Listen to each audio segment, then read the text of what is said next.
आज हम आचार्य चाणक्य की जो कोटेशंस हैं उसकी डेप्थ में चलेंगे और डीपली समझने की कोशिश करेंगे कि वो किस तरीके से सोचते थे। तो उनका जो पहला और सबसे फेमस कोट है वो है, अधिक सीधा साधा होना भी अच्छा नहीं है।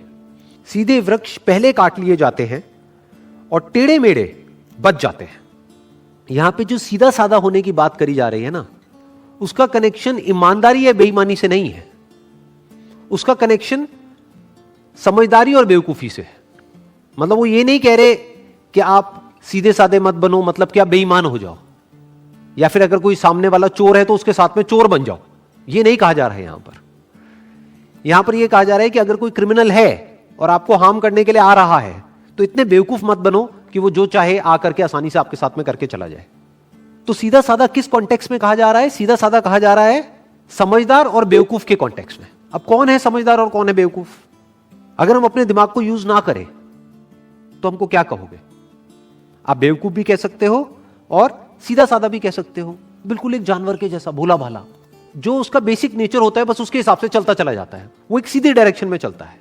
इसलिए जानवर को पकड़ा जा सकता है, उसको कैद किया जा सकता है और उसको अपने हिसाब से चलाया जा सकता है। उसको इंसान यूज कर सकता है और करता ही है। तो अगर आप इंसान होने के बावजूद भी अपना दिमाग यूज नहीं करते हो तो क्या कहेंगे? आपको सीधा साधा भी कह सकते हैं और बेवकूफ भी कह सकते हैं। क्यों? क्योंकि आप एक ही डायरेक्शन में चलते चले जाते हो। जो भी आपका बेसिक नेचर है बस उसके हिसाब से चलते ही चले जाओगे। ये नहीं देखोगे कि सिचुएशन क्या है, ये नहीं देखोगे कि सामने वाला क्या है। इनफैक्ट आचार्य चाणक्य का ही एक और कोटेशन है जो इस बात से बिल्कुल परफेक्टली लिंक होता है। वो क्या कहते हैं? जो तुम्हारी बात सुनते हुए इधर उधर देखे उस पर कभी विश्वास मत करो। कितनी पावरफुल बात करी जा रही है। जो सीधा साधा आदमी होगा वो इस बात की डेप्थ को नहीं समझ पाएगा, वो इस बात को समझ ही नहीं पाएगा। जो तुम्हारी बात सुनते हुए इधर उधर देखे उस पर विश्वास क्यों ना करो, क्योंकि वो कुछ और ही सोच रहा है। वो आपकी बात में जब इंटरेस्टेड नहीं है तो आप में इंटरेस्टेड कैसे होगा? उसका इंटरेस्ट सिर्फ इसमें है कि जो वो चाहता है वो फटाफट से कैसे हो जाए, चाहे उसमें आपका नुकसान भी हो जाए तब भी उसको फर्क नहीं पड़ता है। जो आपकी बात तक सुनने में इंटरेस्टेड नहीं है वो आप में कैसे इंटरेस्टेड होगा? तो इस तरीके से हमको पहले समझना होता है कि जो सामने वाला पर्सन है उसके दिमाग में क्या चल रहा है, उसके अकॉर्डिंग एक्ट करना होता है। नहीं तो हम बहुत ही बुरी तरीके से लाइफ में फंस सकते हैं और फंसते ही हैं। जैसे कि एक जानवर फंस जाता है एक आदमी के जाल में, ऐसे ही जो सीधे साधे लोग होते हैं, यानी जो अपना दिमाग नहीं लगाते हैं, वो फंस जाते हैं ऐसे लोगों के जाल में जो बिल्कुल शिकारी के जैसे होते हैं, जिनका काम ही यही होता है कि जो लोग सीधे साधे हैं किसी तरीके से उनको फंसा दिया जाए, किसी तरीके से उनको बेवकूफ बना दिया जाए।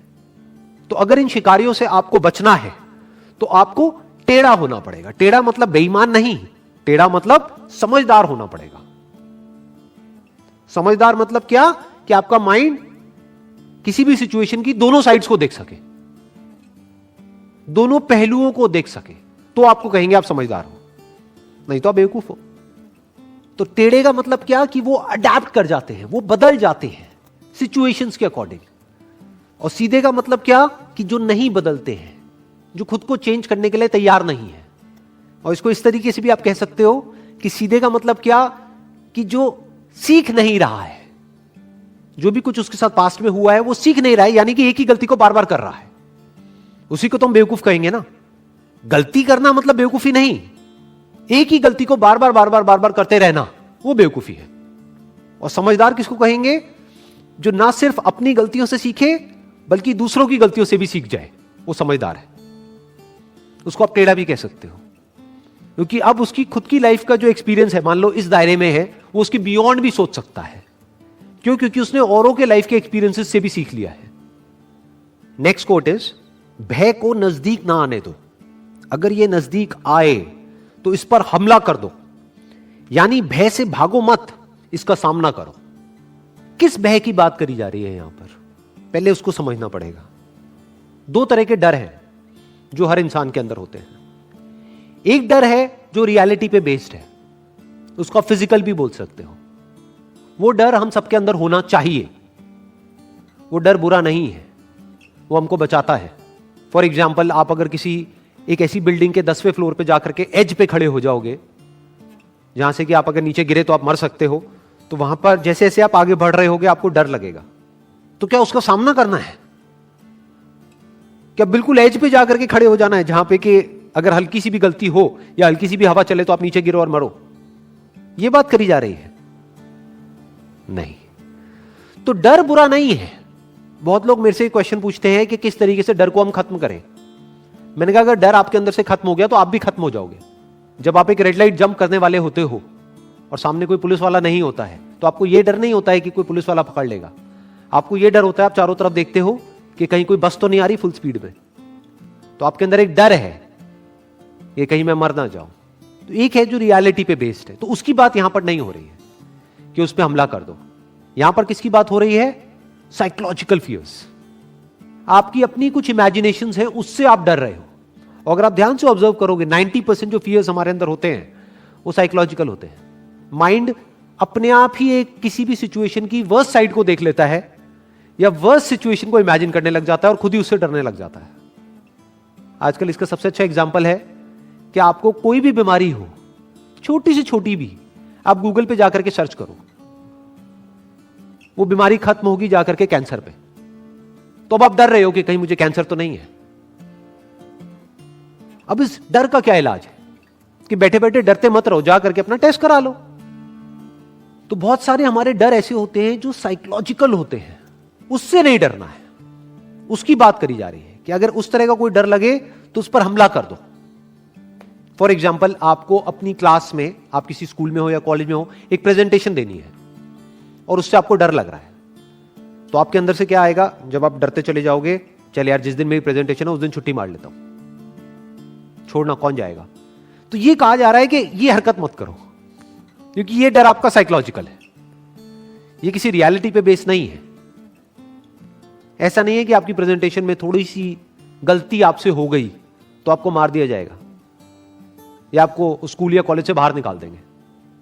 तो आपका जो डर है वो साइकोलॉजिकल है। और एक बार अगर डर गए, एक बार कोई भी साइकोलॉजिकल डर आपके अंदर आ गया तो वो डर धीरे धीरे धीरे धीरे बढ़ने लग जाता है।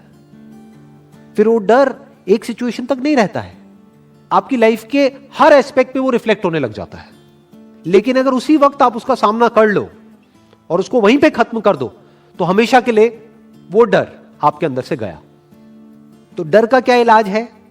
Action, immediate action. For example, आपके अंदर पानी का डर है, डूबने का डर है, तो शुरुआत करो ना कम गहरे पानी से।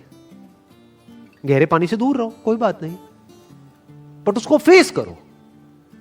अगर नहीं आती है स्विमिंग और पानी का इतना ही डर है तो तैरना सीख जाओ। इससे क्या होगा?